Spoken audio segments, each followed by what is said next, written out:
त्यो त को अर्कै साँप होइन पानी साँप होइन त्यो हो त ए पानी साँप हो त्यो ढोँडिया अर्कै हुन्छ माछा मारेर होलीको बेला केटाहरूले मोज गर्दछ आज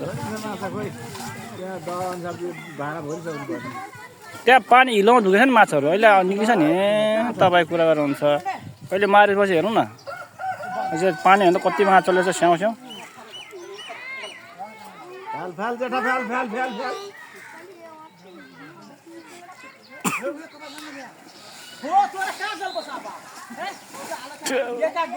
भाग्यो अब सापले टोक्यो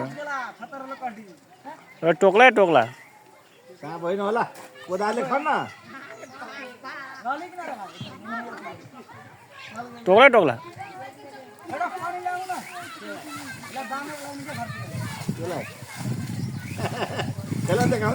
लगेर पोलेर खा हुन्छ त्यो पनि अनि बाम त हो नि अनि बाम हो त्यो पनि खा मारेर अनि बाम हो मारेर खा केटा हो आज होलीको बेलामा माछा मारेर केटाले डर पैसा कमाउनु भयो डर होली मनाउनु भएको अहिलेको यो मलाहरू नयाँ मला परेर हो क्या